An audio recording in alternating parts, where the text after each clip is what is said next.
मैं भारत को भारतीयता की मान्यता के आधार पर फिर से खड़ा करना चाहता हूं, उस काम में लगा हूं। वंदे मातरम, जय भारत। भाई राजीव दीक्षित अमर रहे। गौ माता भारतीय संस्कृति का आधार है। ये सदियों से हम सुनते आ रहे हैं, लेकिन जो हमने हमारे जीवन में अनुभव किया है, गौ माता ना केवल भारतीय संस्कृति का बल्कि इस संपूर्ण सृष्टि का आधार है। आज पूरे विश्व में जो भी समस्याएं हैं, आपस के लड़ाई दंगे झगड़े, बीमारियां, भाई भाई का झगड़ा, तनाव, हर एक समस्या का समाधान गौ माता की शरण में है। भाई राजीव दीक्षित जी को सुनने के बाद हमने जो हमारे जीवन में अनुभव किया इस गौ माता के जरिए, वो संपूर्ण विश्व के लिए सोचने का विषय है। ये वीडियो विशेष रूप से उन सभी आधुनिक जगत के लोगों के लिए है जो गौ माता को केवल जानवर कह के ये कह देते हैं कि जैसे बाकी जीव वैसे ही गाय। गौ माता के गव्यों के माध्यम से चिकित्सा करते करते आज 5000 रोगियों का सफल उपचार हमने किया है, जिसमें मुख्य रूप से शुगर, जहां पूरा विश्व ये मानता है कि शुगर का उपचार एकमात्र इंग्लिश टैबलेट है जो रोगी को अपने अंतिम सांस तक लेनी होती है, वहाँ इस गौ माता ने सिद्ध किया है कि मात्र 3 से 6 माह के अंदर अंदर आप शुगर से मुक्ति पा सकते हो। गुरुकुल के अंदर हजारों शुगर के रोगियों ने ये लाभ उठाया है और गौ माता के गव्यों के माध्यम से जो दवा बनी उसका लाभ लेकर ठीक होकर आज उनको साल भर हो गया। उन्होंने ना कोई आयुर्वेदिक दवा ली है, ना कोई इंग्लिश मेडिसिन ली है, और वो शुगर की दवा की गुलामी से पूर्ण रूप से मुक्त हो चुके हैं। अभी तक के अनुभव में मात्र 3 रोगी ऐसे हैं शुगर के जिनका शुगर हम मेंटेन नहीं कर पाए, ठीक नहीं कर पाए। अगर बात करें जोड़ों के दर्द की, तो जो लोग 14 वर्षों से लगातार पेन किलर ले रहे थे, उठ भी नहीं पाते थे, 1-1 क्विंटल जिनके अंदर वजन था, इस गौ माता के गव्यों के माध्यम से 4 महीने में 28-28, 30-30 किलो वजन उनका कम हुआ है और आज वो 6 माह से पेन किलर छोड़ चुके हैं। बात करूं, एक बच्चे का जन्म होता है और उसे श्वास रोग होते हैं और बचपन से वो पंप के ऊपर जिंदा है। 10 साल की गुलामी उस पंप की है और इस गौ माता के गव्यों के माध्यम से मात्र 6 महीने में उस पंप की गुलामी बिल्कुल दूर हो चुकी है। और आज 2-2 वर्ष हो चुके हैं उन रोगियों को बिना किसी अंग्रेजी और बिना किसी आयुर्वेदिक दवा के सुखमय जीवन वो जी रहे हैं।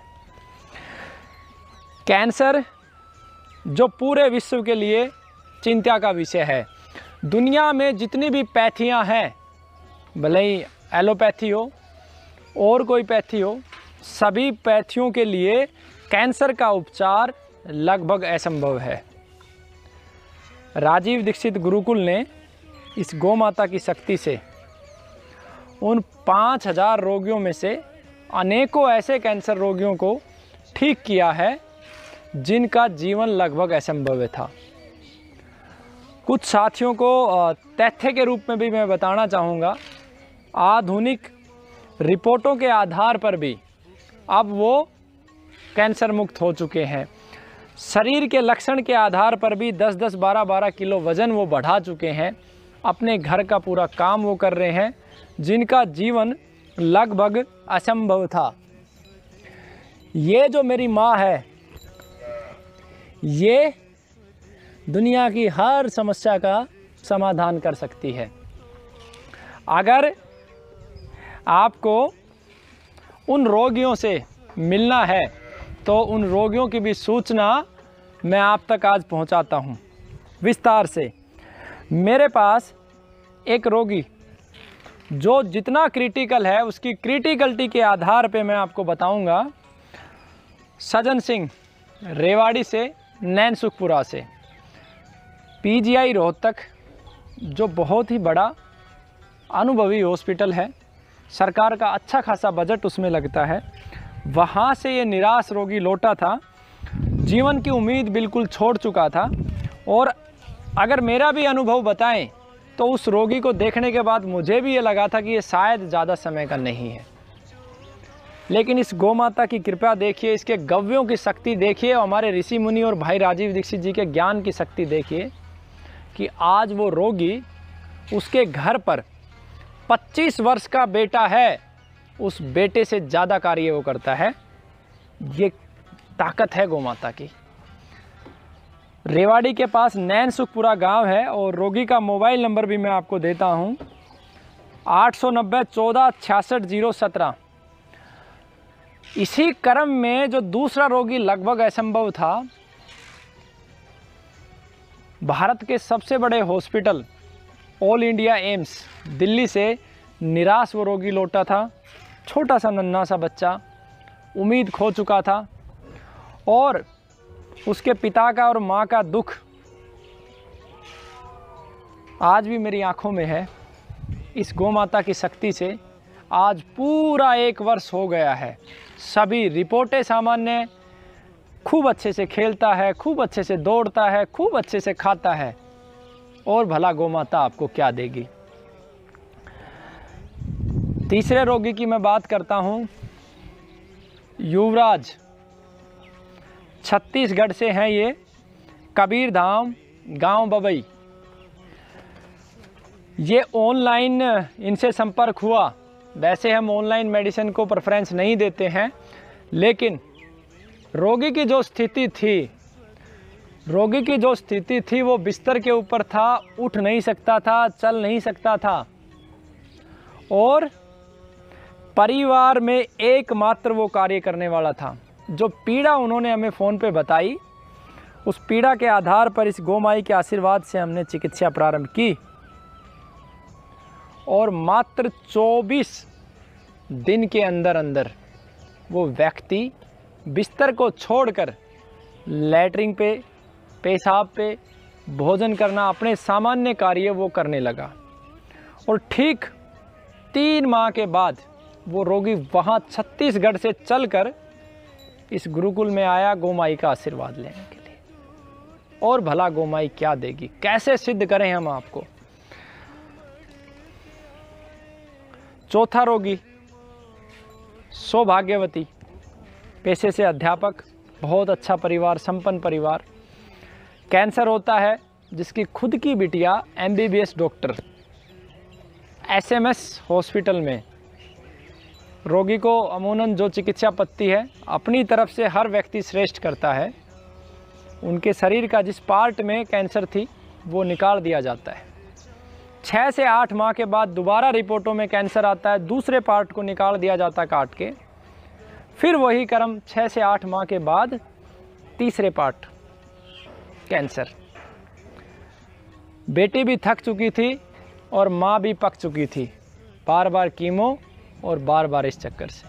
उन्होंने रुख किया राजीव दीक्षित गुरुकुल की ओर और मात्र 9 माह के बाद उनकी तमाम रिपोर्टें, MRI, CT scan, PET scan, जो भी होता है सभी सामान्य।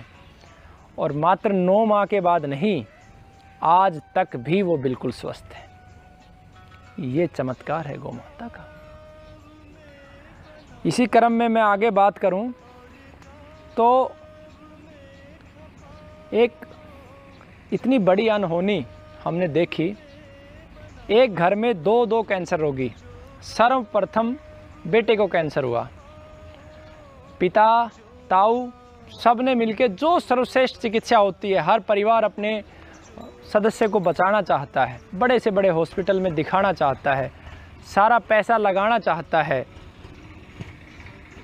विधि के विधान को कुछ और ही मंजूर था। तमाम चिकित्सा पत्तियां लेने के बाद वो रोगी अपने प्राण गंवाता है। और एक पिता के जीवन में इससे बड़ा दुख नहीं हो सकता कि जब उसके बेटे का जनाजा उसके कंधे पर होता है।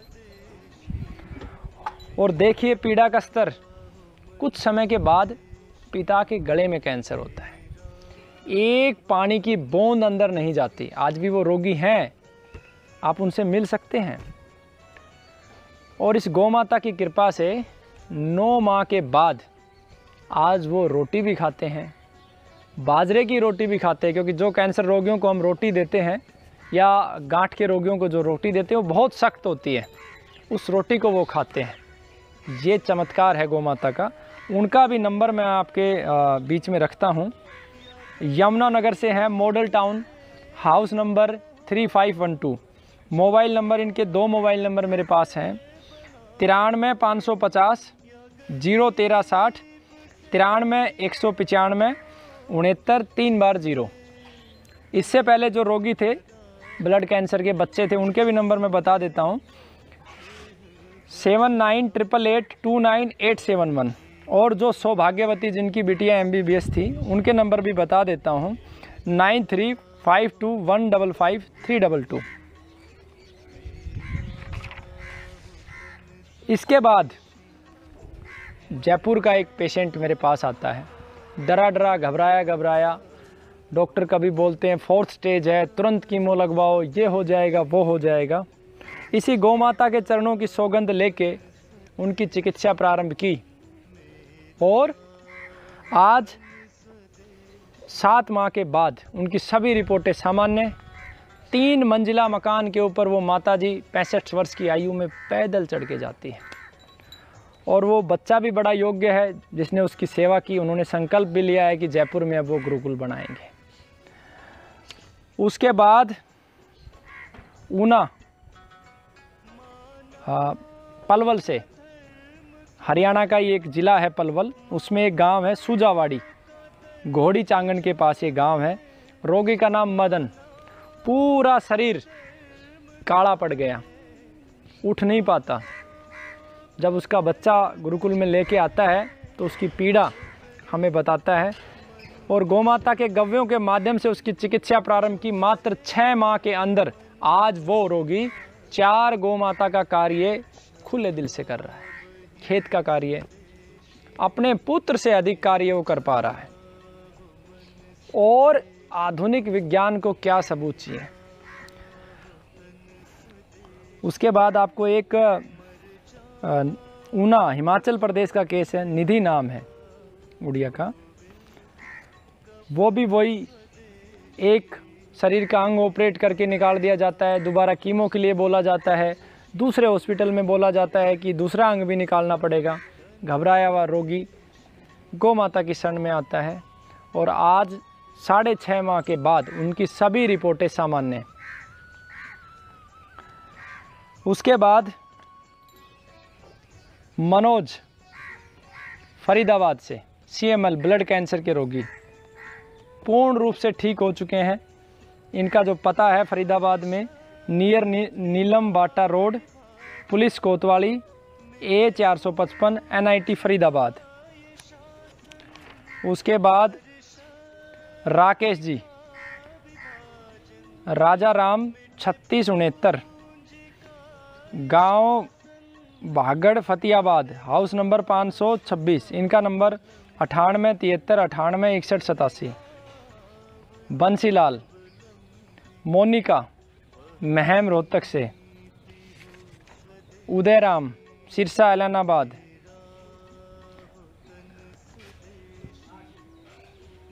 नरेंद्र, मनोज और असंख्य नाम इस सूची में है। ये जो नाम आपको बताए ये वो लोग थे जिनका आधुनिक विज्ञान ने भी हाथ खड़े कर दिए थे। और आज भी मैं आपको कहता हूँ, आयुर्वेद में 2 प्रकार के रोगियों को बहुत आसानी से बचाया जा सकता है। पहला वो जिसकी निष्ठा परमात्मा में है, जो प्रकृति को मानता है, जो ईश्वर को मानता है, क्योंकि आयुर्वेद साक्षात ईश्वर का लिखा हुआ ग्रंथ है। उसको 100% बचाया जा सकता है। और दूसरे रोगी वो जो 20, 25, 30, 40 कीमो सभी हॉस्पिटलों में लगा के और थक चुके हैं, उन लोगों को भी बचाया जा सकता है। अगर इस गोमाई की महिमा का गुणगान करूं तो शायद मेरा जीवन कम पड़ जाएगा। जब जब हमारे ऊपर संकट आया तब तब इसने रास्ता दिखाया। जिस भूमि पे मैं खड़ा हूँ, जिस गुरुकुल के अंदर मैं खड़ा हूँ, इस स्थान पे इस गुरुकुल का निर्माण लगभग असंभव था और इसी गोमाता की कृपा से संभव हुआ। और इसी गोमाता की कृपा से, इसी गोमाता के आशीर्वाद से जो मेरा संकल्प है कि भारत के प्रत्येक ज़िले में गुरुकुल खुले, मेरे प्राण जाने से पहले, मेरी अंतिम सांस से पहले ये कार्य गोमाता के आशीर्वाद से संपन्न होगा। आज आधुनिक दौर टेलीविज़न और मोबाइल के चलते हुए व्यक्ति ने सामान्य सा दिमाग लगाना भी छोड़ दिया है। मैं आपको एक देसी कहावत बताता हूँ। अगर किसी व्यक्ति की भैंस खो गई हो तो शायद ही कभी वो भैंस वापस आई होगी। मालिक ने 3-4 किलोमीटर तलाशी होगी, जब ले आया तो अलग बात है, अपने आप कभी नहीं आई। मुझे कोई एक उदाहरण बता दो, परमात्मा के विधान से बनी हुई गोमाता कभी किसी की खोई हुई हो। सुबह जाती है, शाम को अपने आप घर पे आ जाती है। क्यों? ऐसा क्यों होता है?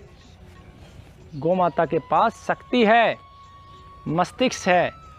और आज आधुनिक दौर में दूध की चिकनाई के चक्कर में हमने सभी अपने घर में पाड़े पाल लिए, क्योंकि भगवान कृष्ण कहते हैं जैसा खाए अन्न वैसा होए मन।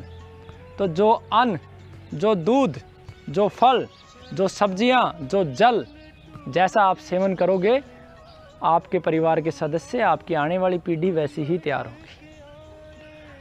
इसी वजह से आज अपने आप को हिंदू या सनातन संस्कृति के रखवाले कहने वाले लगभग 95% लोग फर्जी हैं। अन्यथा इस भारत भूमि में प्रत्येक दिन 50,000 गोमाता काटी नहीं जाती।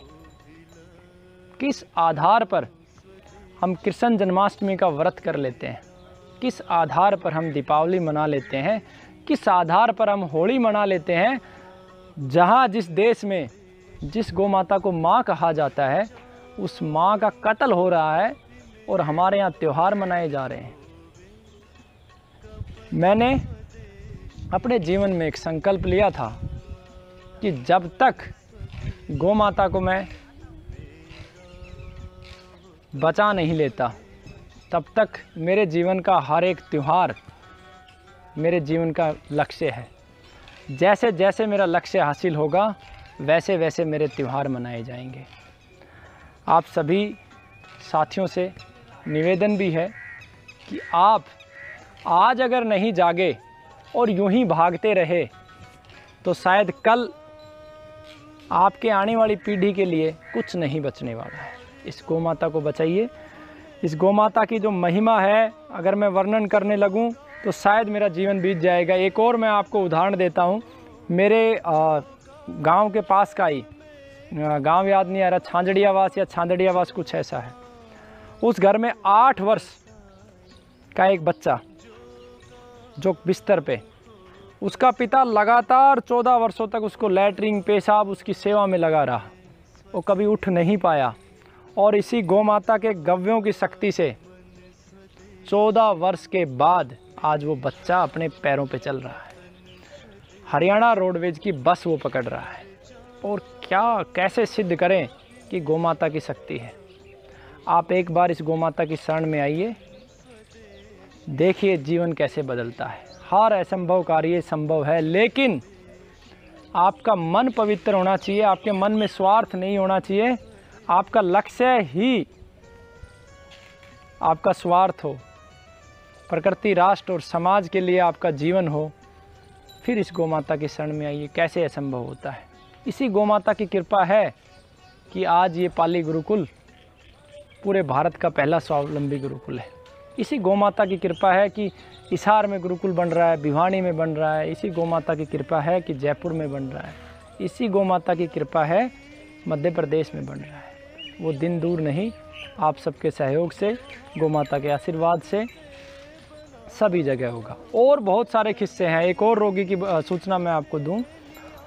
कमल जी हैं, दिल्ली से हैं। उनका चलना असंभव हो गया, डॉक्टरों ने मना कर दिया। इस गौमाता की शरण से, मात्र गौमूत्र और बेलपुत्र से, बेलपत्र जो शिव भगवान को हम प्रसाद स्वरूप देते हैं, उनके पत्तों के माध्यम से आज वो चल रहे हैं। आगे वीडियो में भी आपको दिखाएंगे। तो एक बार फिर मैं सभी से यही अनुरोध करूंगा कि वास्तव में आप अपने महापुरुषों को मानते हो। आज घरों में तस्वीरें तो सबके हैं, कहीं भगत सिंह है, कहीं चंद्रशेखर आज़ाद है, कहीं महाराणा प्रताप है, कहीं पृथ्वीराज चौहान है, लेकिन एक भी घर वो नज़र नहीं आता जो उस मार्ग पे चलना चाहता है। जन्माष्टमी का व्रत सभी करना चाहते हैं, माताएं भी करना चाहती, बहनें भी, लेकिन ये नहीं पता कि जिस लिपस्टिक को आप लगा रहे हो उसके अंदर गौमाता का खून है। अगर किसी को ये बोल दिया जाए तो शायद घर में खून की होलियां हो जाएंगी। कोई छोड़ने के लिए तैयार नहीं, कोई छोड़ने के लिए तैयार नहीं। तो आप इस पाप के भागी ना बनिए। बहुत सारे बाज़ार में उत्पाद ऐसे हैं जो गौमाता की हत्या के लिए जिम्मेवार हैं। कम से कम उन उत्पादों को छोड़िए। आइए प्रकृति की ओर मुड़िए। प्रकृति से ही परमात्मा का रास्ता है। प्रकृति के अनुकूल ही जीवन आपको परमात्मा के दरवाजे पे ले जाएगा, और कोई दुनिया में रास्ता नहीं है। अगर प्रकृति के विरुद्ध आप कार्य करेंगे, आप ईश्वर को प्राप्त नहीं कर सकते, आप सुख को प्राप्त नहीं कर सकते, आप शांति को प्राप्त नहीं कर सकते। वंदे मातरम, जय भारत। भाई राजीव दीक्षित अमर रहे। रक्षा वही स्वदेशी, मेरा हो मन स्वदेशी।